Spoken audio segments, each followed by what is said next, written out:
नमस्कार, मैं doctor Subuhi Jafar, clinical associate apex hospital cancer institute Varanasi में कार्यरत हूँ। जैसा कि हम सब जानते हैं 1 दिसंबर को वर्ल्ड एड्स डे मनाया जाता है और इस वर्ष की थीम है लेट्स कम्युनिटीज लीड, जिसका मतलब होता है कि हमें मिलजुल कर एड्स को दूर भगाना है।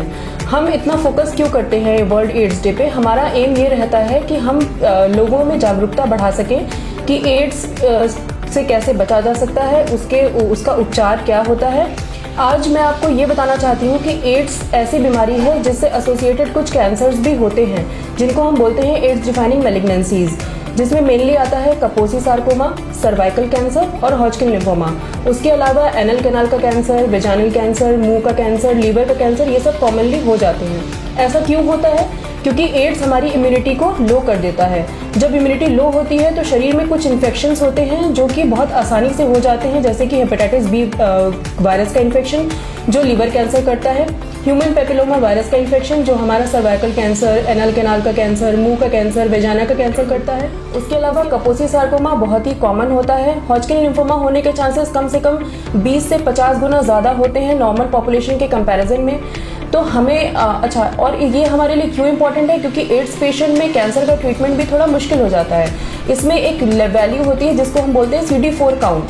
CD4 काउंट का लेवल हमारा जितना लो होता है, हम मान के चलते हैं वायरल लोड उतना ही ज़्यादा है, और जितना लो है उसका मतलब पेशेंट की इम्यूनिटी उतनी कम है। तो उस केस में हमें कीमोथेरेपी देना भी मुश्किल होता है। तो CD4 काउंट अगर 250 के ऊपर है तब तो हम कीमोथेरेपी कर सकते हैं, उसके नीचे है तो हम कीमोथेरेपी भी नहीं कर पाते हैं।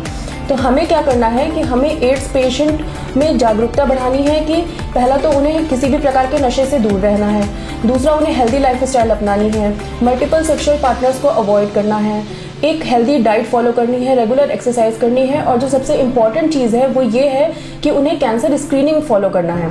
कैंसर स्क्रीनिंग क्या होता है? जो हमारे कैंसर होने से पहले का एक हम मान सकते हैं एक स्टेज होता है जिसमें हम किसी भी पेशेंट को हम डिटेक्ट कर सकते हैं कि भाई अगर किसी को कुछ भी प्रॉब्लम है कि उसे कैंसर है या नहीं। जैसे ब्रेस्ट कैंसर के केस में आप देख लीजिए उदाहरण के तौर पर कि 40 साल के बाद हमें हर साल मैमोग्राफी करनी है। प्रोस्टेट कैंसर के केस में 50 साल के बाद हमें हर साल सीरम PSA करना है। मुंह के कैंसर के केस में हमें रेगुलर क्लिनिकल एग्जामिनेशन करना है। लीवर कैंसर के केस में हमें रेगुलरली अपने सारे LFT वगैरह चेक कराते रहने हैं। किसी भी प्रकार के नशे से हमें दूर रहना है। बाकी हमें बस एक हेल्दी लाइफस्टाइल फॉलो करनी है। हमारा टेक होम मैसेज ये है कि हमें इस वर्ष वर्ल्ड एड्स डे पर एड्स के प्रति जागरूकता फैलानी है और लोगों को ये बताना है कि कैंसर ट्रीटमेंट एड्स पेशेंट्स में बहुत कॉमन होता है और उस केस में हमें एक्स्ट्रा ध्यान रखना पड़ता है क्योंकि उनकी इम्यूनिटी लो होती है। तो आप जितना जल्दी हो सके उतना जल्दी अपना एड्स का ट्रीटमेंट स्टार्ट करिए और कैंसर से दूर रहिए।